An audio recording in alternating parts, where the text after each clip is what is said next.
Welcome to Nerd Stalker, episode 14. We're here at the Snap Summit in San Francisco. We just had a big announcement by Yahoo, and I will let my friend from Yahoo here tell us what it's about. And who are you? Hi, I'm Cody Sims. I'm the Senior Director of Product Management for Yahoo, managing the Yahoo Open Strategy. So what was the big announcement today? What just happened here? Sure. Today, here at Snap Summit, we have announced all the developer interfaces for something we call the Yahoo Open Strategy. And that is a series of APIs, a Yahoo application platform, and also a Yahoo query language for developers to use. It seems that you guys have a full sort of developer stack in place here. And can you talk about how can developers create what they want to create and, to interact with your properties and their own applications as well? Absolutely, yeah. So Yahoo Open Strategy is a really broad platform set that we're releasing. So there's a few different ways developers can interact with us. One is going straight to our new social APIs that we've made available. So that includes our profile API, which is basically who am I. One is our connection API, which is who are my connections, who are my close friends. Contacts API, which is sort of like who's in my address book, which is a broader set of people, right? Mm-hmm. Then we have a couple read-write APIs, one called Updates, which is sort of an activity stream that developers can read or write into, and one is Status, which is a kind of one-line status message for a user who they can send. And these APIs are available for developers to use on their own site or on Yahoo. They're all fronted by OAuth, so we use the open standard OAuth to manage user authentication. And then finally, the footprint for where this social information is pulling from, as well as where developers can write into, is all increasing substantially, kind of starting today and going forward into next year even. Right now, we're powering the platform across our new profiles product that we launched last week, but also starting to feed into it from Yahoo Messenger, Yahoo Mail, the Yahoo front page, and so on. So the updates that developers write into our platform will have a footprint from all those products. And as well, the social kind of information that developers can pull from is going to be fed into from Messenger, Mail, front page, and all of these places as well. So really kind of building out this broad swath of social activity over the course of the year as we move forward. How does this impact the end user, say, like my Yahoo? Sure. That's a great next question. So when we talk about the social APIs, it's sort of you can use them however you want, off network, on network. It lets users access Yahoo wherever they go. The next thing that we've released today is Yahoo Application Platform. And what that is a way for developers to deploy applications into top Yahoo properties and services. So starting today, developers can come in and build applications that actually live on yahoo.com. Developers host them on their own server, proxy them into us. And those apps actually have a Yahoo page that they live on.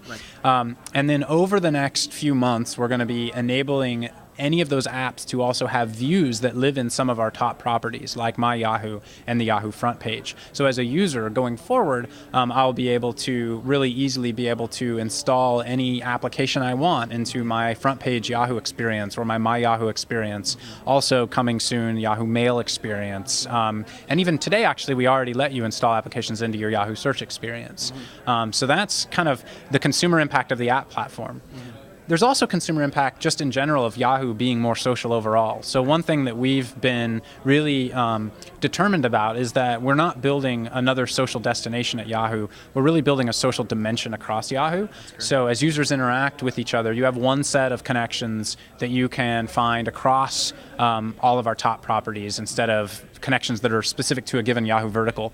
And also the updates that you do will be shared with people you know all across Yahoo. So if you rate a song in Yahoo Music, your friend might see that on their Yahoo front page or in Yahoo Mail.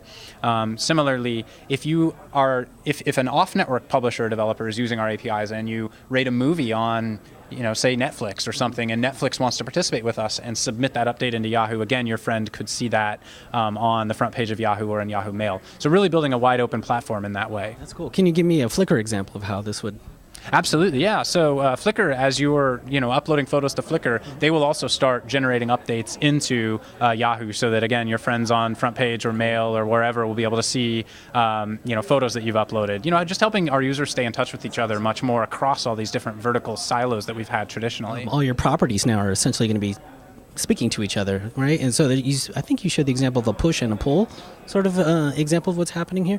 And can you talk about YQL? Absolutely. So let me answer your question sort of one at a time. Yeah. In terms of the properties all, talking to each other, that's exactly the point. So, traditionally Yahoo has operated as a set of kind of vertical properties that were somewhat disjointed from each other, and that is different as of now because we are building all of our properties now on top of this new platform. So really 2008 has been all about building the platform out. 2009 is going to be all about putting all of our properties into the platform so that they all are interconnected with each other, whether that's the social data or the open application data. Second question you asked was YQL, which is the third developer interface that we're launching today. YQL enables developers to very easily query for different sources of data and mash them together. So you can query, filter, select data of whatever you like in a SQL-like language, select star for user kind of stuff, and actually be able to not only get data from Yahoo, not only pull data from our new social APIs, but because it's built using Yahoo pipes as well, be able to pull data from anywhere on the web and mash it together real easily in a SQL-like command structure. Cool. Can you talk briefly on how you guys came about this final sort of launch here, what you're announcing here? How did you get to this state? What kind of feedback you were getting from people, some of the challenges, etc.? Yeah, it's been an interesting process. I'll start at the beginning, actually. Last year, when Jerry Yang became CEO of Yahoo, he said, I want to build an open platform for the web. Yeah. And that was one of his big bets for Yahoo. Yeah. And he challenged us to come up with what is this platform for the web. And actually the YOS vision, basically as we've launched it today, was what we came back with. We want to build this. Right. And he said, go do it. And funded our team and said, go make this happen. And we've spent the year literally building the platform. And the first thing we launched on it actually last spring was SearchMonkey, which was the ability for developers to deploy apps into Yahoo Search. Right. And we've had a few other launches on top of it, but the big bang happened 2 weeks ago when we launched our new Universal Profile, because that product was the first product at Yahoo to be completely and utterly powered by the platform. So the profile is a fairly simple product. It's just a place to create your identity at Yahoo, but it completely is powered by all the new social platform that we've developed. So that rolled out, gives users a place to start consolidating their identities across Yahoo. And then today, the developer release is how we actually let the web innovate for us on our platform going forward. Just really excited to hear the feedback of the developer community and understand how people are using it and what they want to see from us next, and look forward to being open about getting feedback. And how do they do that? How do they contact you guys? Oh, absolutely. So that we have forums on Yahoo Developer Network, and so we'd love to get people to participate in the forums, start a dialogue, get community going on there as well, and we'll look to take comments and feedback and share the information. Great. Thanks so much for your time. Appreciate it. Very nice to meet you. All right, thanks.